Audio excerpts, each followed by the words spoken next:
देखो आज के जो क्वेश्चंस हैं वो पिछले क्वेश्चन से थोड़ा सा हट करके हैं। कुछ क्वेश्चंस हैं उसमें से एक क्वेश्चन है जो पहले जैसा ही है और बाकी थोड़ा सा हटके है। मैंने आज तक एक फॉर्मूला बताया था तुम्हें कि 2n-5 ये फॉर्मूला था, लेकिन वो यहाँ पे लागू नहीं होता। ऐसे जब क्वेश्चन आते हैं कि त्रिभुज के अंदर त्रिभुज बने हुए हैं, बड़ा त्रिभुज, छोटा त्रिभुज, हमने पहले पढ़ा था कि ऐसा कोई त्रिभुज हो और उसमें छोटे छोटे त्रिभुज हो, ऐसे मतलब मंजिल बनी हुई है, ऐसी आकृति अगर आपको दिख रही है तो हमने वो फॉर्मूला जो कल अपनाया था वही लगाना है। ऐसा अगर कोई बन रहा है तो ठीक है, मतलब अगर मंजिलें हो तो 2n-5, लेकिन त्रिभुज के अंदर त्रिभुज है तो यहाँ पे फॉर्मूला है 4n+1।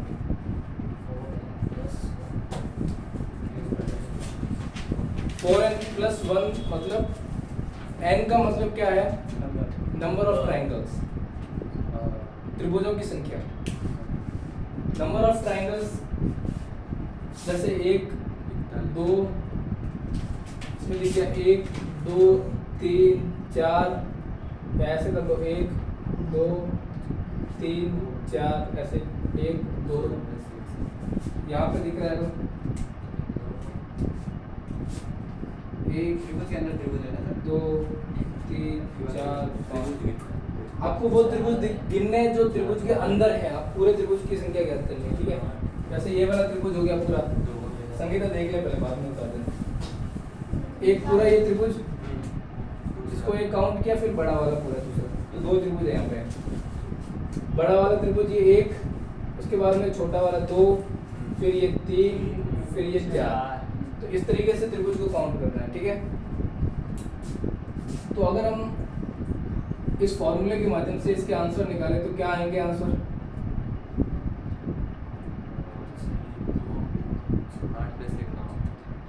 9 कितने आएंगे? 9।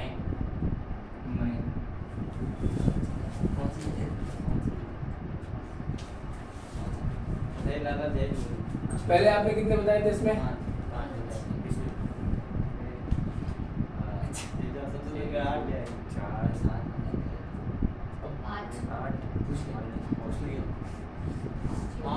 नहीं, एक मिनट, 1 सेकंड। n का मतलब नंबर ऑफ त्रिभुज है, लेकिन ऊपर वाले त्रिभुज को काउंट नहीं करना है आपको, सिर्फ अंदर जो त्रिभुज है ना उनको ही काउंट करना है। बाहर वाले त्रिभुज को काउंट नहीं करना है, बड़े वाले त्रिभुज को काउंट नहीं करना है, ठीक है। इसीलिए 5 आएंगे।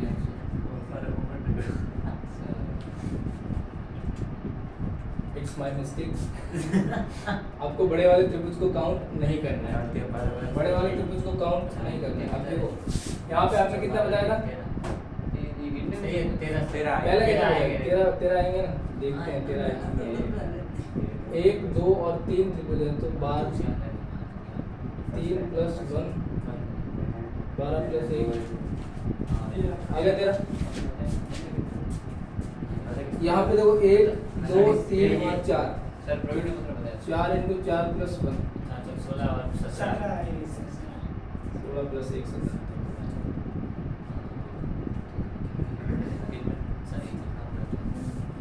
मैं अपनी गलती वापस लेता हूँ। मैं ये कह रहा हूँ, देखो बड़ी वाली जो त्रिभुज है उसको काउंट नहीं करना है, त्रिभुज के अंदर जो त्रिभुज है उनको काउंट करना है। n का मतलब होता है त्रिभुज के अंदर जितने भी त्रिभुज हैं वो, ठीक है। तो यहाँ से ये 5, इसमें 13, इसमें 17, इसमें 1। अब इसमें कितने हैं वो आप काउंट करके रखो, क्योंकि ये मैंने ऑलरेडी पढ़ा दिया। ये आप काउंट करिए।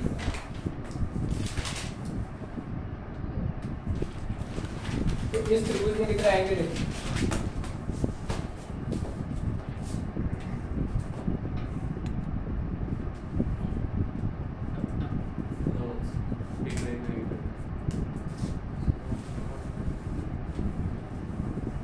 मतलब टोटल 3 और 3 कितने हो गए? 3 × 4 = 12 + 8। अब इसमें कितने हैं? 8। कितने हो गई? समझ में आ गया?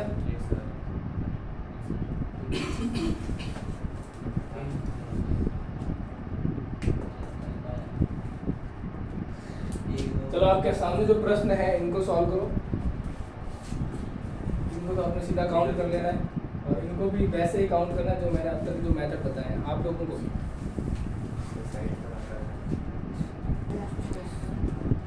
देखिए सामने ध्यान दीजिए,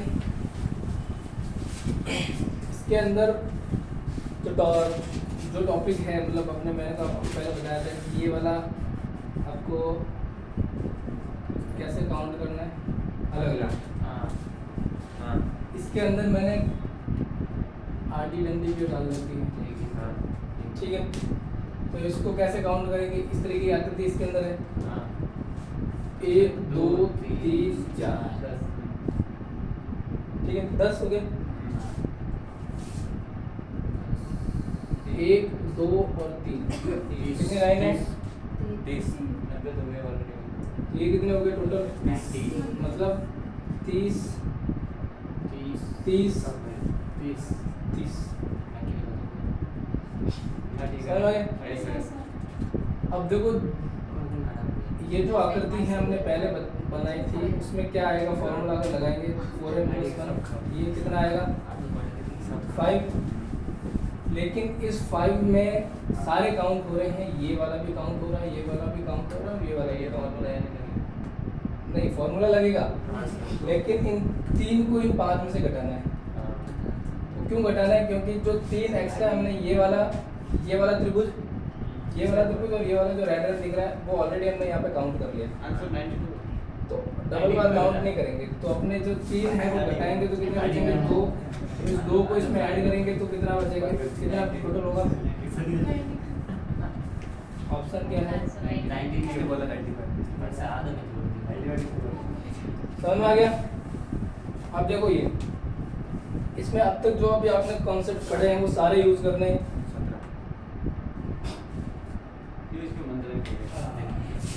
देखो इधर 1 और 2 ये कितने हैं? मतलब मैं अगर इसको 3 लिखूं और इसको 3 लिखूं तो कोई ऐतराज नहीं है, कोई ऐतराज नहीं। अभी जो मैंने पढ़ाया है ये वाली इसको कैसे काउंट करेंगे? 1 और 2 मतलब 4 2 + 8 + 1 = 9। कोई ऐतराज नहीं सर, कोई नाराज? दो वाले तो 1 और 2 और 3। अब देखो जो बच रहे हैं उनको देखो, एक और एक सही है। ये जो कॉमन आ रहा है ना इसकी वजह से ना तो कोई दूसरा बन रहा है, लेकिन ये जो है ना हमने काउंट नहीं की, हाँ ये करने सर पड़ेंगे तो करने ही पड़ेंगे। कर लिए? 17 हो गए।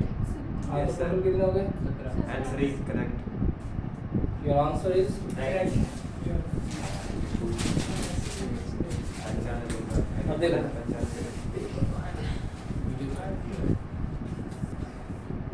अब तक आपने ट्रायंगल पढ़े, अब आपको पढ़ना है स्क्वायर। स्क्वायर मतलब क्या होता है? वर्ग। स्वर्ग नहीं पढ़ना है, स्वर्ग में तो स्वर्ग सिद्धार्थ होने के बाद में स्वर्ग पढ़ लेना। स्क्वायर का मतलब चारों खाने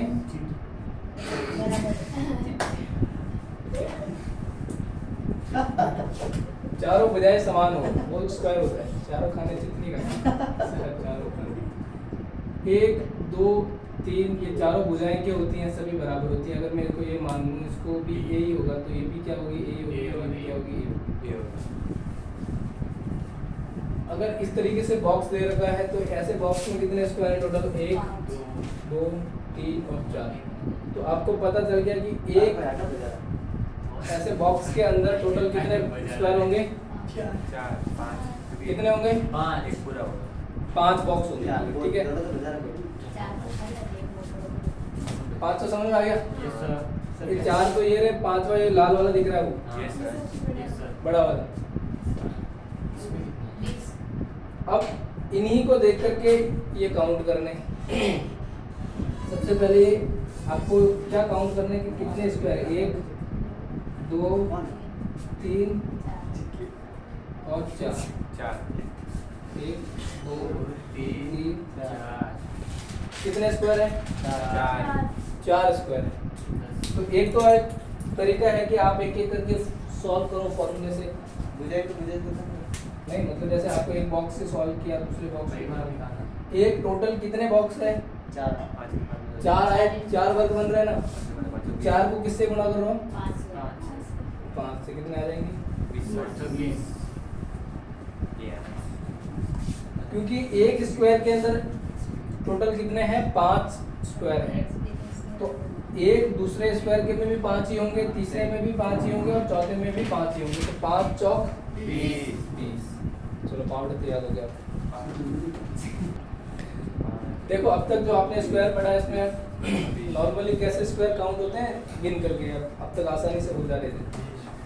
अब यहाँ पे आपको ऐसे काउंट नहीं कर सकते आप कि 1 2 3 4, जैसे 1 2 3 4 5 है और 1 2 3 4 5 है, इस तरीके से गिन करके नहीं होगा। यहाँ 2 कंडीशन बनती हैं, एक कंडीशन के इस तरीके से बनता है और दूसरा कंडीशन ये बनता है। बोलो सर प्रॉब्लम में क्या डिफरेंस क्या है? तो डिफरेंस इसमें ये है भाई कि यहाँ पे जो देखो इस जो खड़ी वाली लाइनें हैं इनको बोलते हैं कॉलम, और ये जो लाइनें हैं इनको बोलते हैं रो। कॉलम मतलब होता है स्तंभ,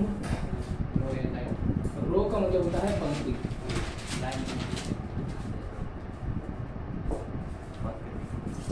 रो का मतलब होता है पंक्ति और कॉलम का मतलब होता है स्तंभ।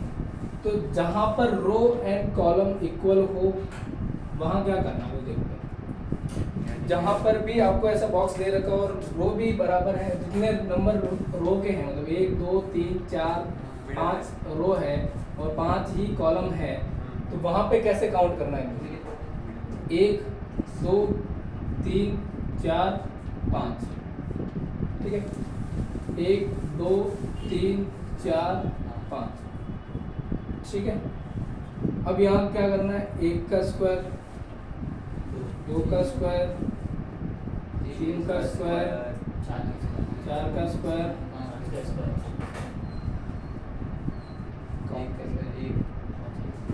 1 प्लस 4 प्लस 9 प्लस 16 प्लस 25।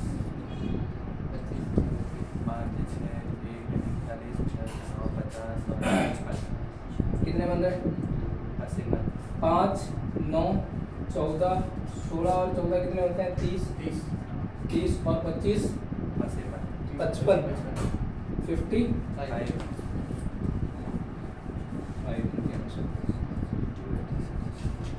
मिल गया आपके आंसर?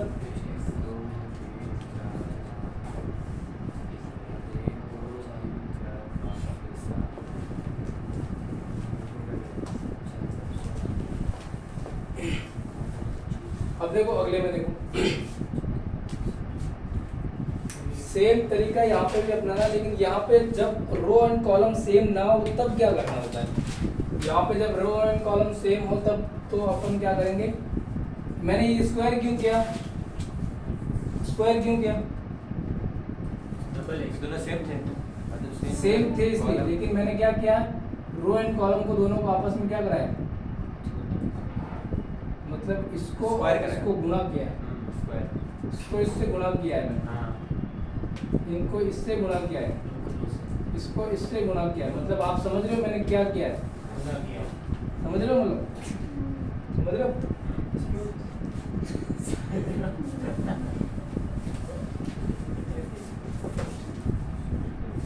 अब देखो 1 2 3 4 और 5 रो कितनी है?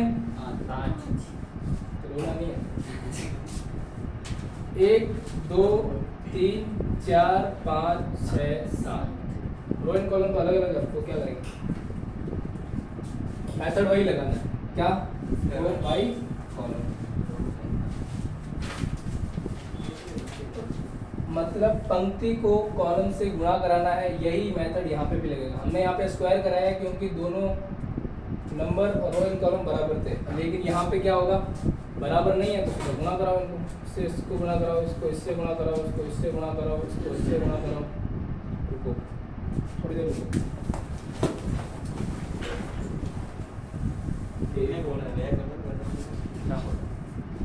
हाँ, ये ध्यान रखना आपको लिखने का तरीका सही से लिखना, मतलब 1 2 3 4 बड़ी संख्या ऐसे वापस एक बड़ी संख्या दोनों बराबर है। तो मैंने यहाँ पे लिखा है किससे किसको गुणा कराना है, ऐसे नहीं कि आप 5 को इससे गुणा करा दो। 5 को जैसे मैं ऊपर ही लिखता हूँ, आप फिर से कंफ्यूज हो जाओगे कि क्या लिखा है।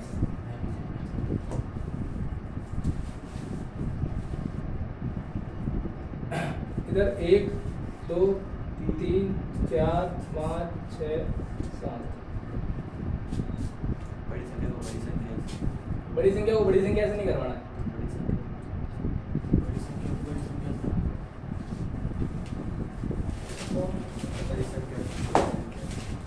ये रो है और ये कॉलम है, तो जो रो है उसको ही किससे गुणा कराना है? कॉलम से। क्या क्या बोले? कॉलम ये सर आपकी भाषा बोल के कॉलम।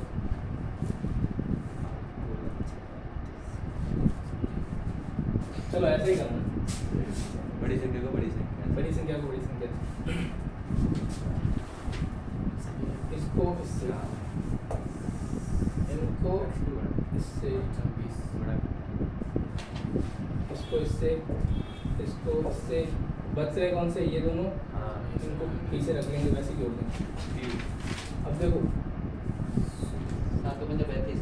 पहले 35 6 चौक 24 5 3 4 दूनी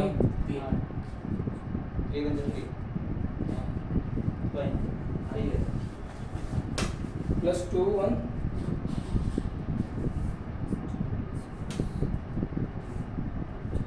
पीछे वालों को लिखना ही नहीं है, जितना गुना हो रहा है उतना गुना करा लो, बाकी वालों को छोड़ दो। तो आप काउंट करोगे कितने आ रहे हैं? देखो 35 और 24, पहले ऐसे काउंट कर लो कि 50 50 10 60 60 और 60 तो ये आ गए, ठीक है। पीछे से 5 4 9 9 5 14 14 22 3 25 85। तो इसमें टोटल कितने स्क्वायर होंगे? 85 स्क्वायर। छोड़ने लगा। इसमें कितने होंगे? इनको छोड़ने हैं, हाँ। ये जो एक्स्ट्रा बच रहे हैं ना, इनको किसी के साथ गुणा नहीं करवाना है, क्योंकि आप ऑलरेडी बड़ी संख्या को बड़ी संख्या से गुणा करवा चुके हो, तो वो इसमें कवर हो चुका है। आपको ऐसा नहीं है कि ये जो पीछे बच रहे हैं इनको भी गुणा करवाऊँ, नहीं कराने उसको, छोड़ दो उसको अकेला रहने, ठीक है। देख लो सामने, जो ध्यान करो क्वेश्चंस कैसे सॉल्व करना था। 1 2 3 4 5 6 7 1 2 3 4। तो हाथ चौक 6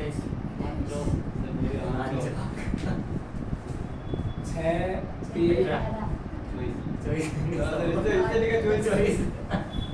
24 किसने बोला? 5 दूनी 10 और 4 एकम, 4 बाकी अपने काम के लिए। तो ये कितने आ रहे हैं? देखो 20 30 40 40 को एक तरफ रखो, 8 9 16 और 4 20। तो कितने आ गए आंसर?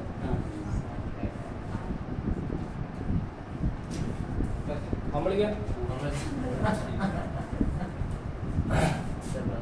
1 2 3 4 5 1 2 3 4 5 6 7 8 8 बन जा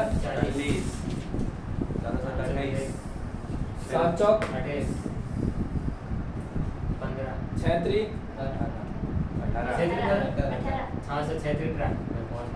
मैं यही ऐड करूँ तो कोई दिक्कत नहीं है सर। क्यों? क्या दिक्कत? क्योंकि उसे 5 से 3 में 6 3 18 हो गया ना, सर 5 में 10 तो 5 दूनी 10 हो रहे हैं ना। करना सर, अभी तो है, वही तो करना है। 4 एकम, सही है, ये जो सपोर्ट मतलब यहाँ से देखो सात चौक हो गया, नहीं सातों पंजा 35 अरे 8 पंजा 40, 7 चौक 28, 7 18 और 5 दूनी 10 और 4 एकम 4। तो अब यहाँ तक तो मुझे काउंट करने की जरूरत ही नहीं है, ऑलरेडी कितने हैं 60 अभी मैंने जस्ट काउंट किए हैं। 60 तो 40 और 60 कितने होते हैं 100 100। आपका आंसर क्या 100। ओके गणित अब आयत की संख्या ज्ञात करने के लिए आपको डालने वैसे ही नंबर हैं जैसे अब तक नंबर डाले, लेकिन इनको काउंट अलग तरीके से करना है। कैसे 1 2 3 4 रो एंड कॉलम को पहले तो नंबर देने हैं, जैसे हमने एक त्रिभुज में दिया करते थे। आपको पता है त्रिभुज के अंदर हम इस तरीके से त्रिभुज बनाते थे, और ऐसे अगर कोई संख्या यानी ऐसा कोई लाइन है तो उनको हम क्या करते थे, ये नंबर देते थे 1 2 3 4 और फिर इनको ऐड करते थे। ठीक है, अब यहाँ पे क्या करना है, इसी प्रकार से इनको ऐड करना है कि जैसे ये रो है तो रो को ऐड करेंगे, कितना आएगा 6। रो को ऐड कर लिए कितने 6। 6 सर आई मीन ये क्या है, ये सारे नहीं सॉरी ये तो कॉलम है और ये है रो। देखो ये 1 2 3 ये सारे क्या है कॉलम, ये है रो। ये रो है 1 2 3 4 कितनी रो है 4 रो है और 6 कॉलम 3 कॉलम है। 1 2 3 4 मतलब टोटल कितने हैं 10। सभी को ऐड करना है, जैसे मैंने यहाँ ऐड किया 6 है, इनको ऐड किया कितना है, ये कितना है 6। अब रो एंड कॉलम के टोटल को मल्टीप्लाई कराना है, यानी कि टोटल ऑफ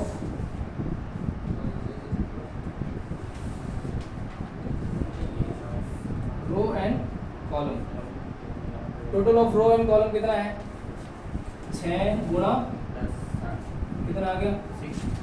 अब आप काउंट करोगे इसमें तो कितने आयत मिलेंगे आपको 60। सिमिलरली यहाँ पर भी इसको करके बताओ, देखो 1 2 3 4 5 1 2 3 4 and 5 इनको ऐड करने पर यहाँ पे कितना आएगा 15 रो को और इनको 15 गुणा 15 225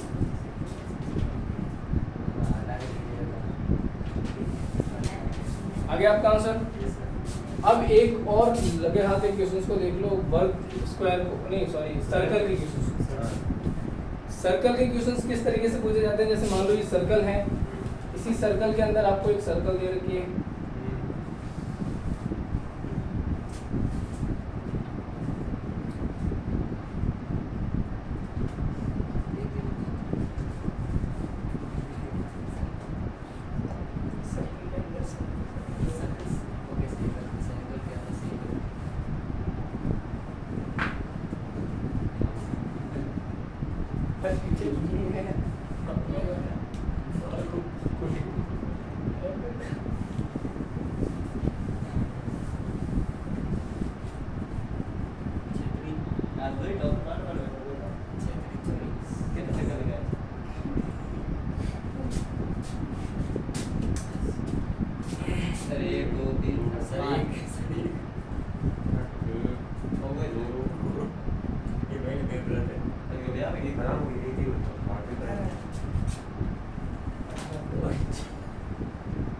ऐसे ही प्रश्न आएंगे अगर सर्कल से पूछेंगे तो।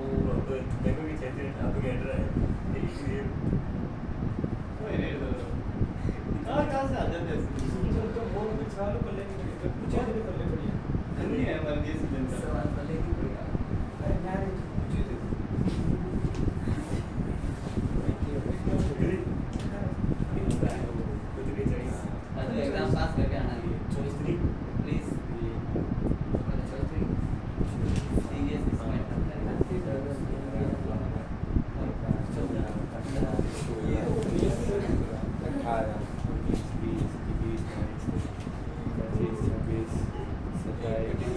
आकृति बनाने में दिक्कत नहीं है। आकृति बनाने में टाइम लगेगा, अपने पास नहीं समझ में। इस तरीके से आपको सर्कल फाइंड आउट करना है।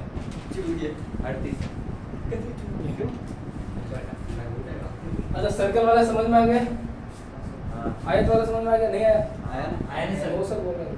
हाँ सर चलो कोई बात नहीं, आपका जो फिगर काउंटिंग टॉपिक है वो कंप्लीट हो चुका है। आपको क्वेश्चंस मैंने सेंड किए थे, आप देख लिए होंगे। एक तो दे देंगे सॉल्व कर आज करेंगे। आज सॉल्व करोगे?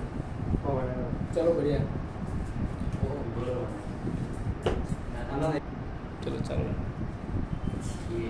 आवाज़ इतनी साफ नहीं है लेकिन चलो खड़े रहो। हाँ, कुमार विश्वास ने मोहब्बत को लेकर के बताया था, मोहब्बत क्या चीज़ है। तो उसको पहली है कि मोहब्बत एक एहसासों की पाबंद सी कहानी है। मोहब्बत एक एहसासों की पाबंद सी कहानी है। कभी कबीरा दीवाना था, कभी मीरा दीवानी है। कभी कबीरा दीवाना था, कभी मीरा दीवानी है। यहाँ सब लोग कहते हैं मेरी आँखों में आंसू है। जो तू समझे तो मोती है, जो ना समझे तो पानी है। जो तू समझे तो मोती है, जो ना समझे तो पानी है।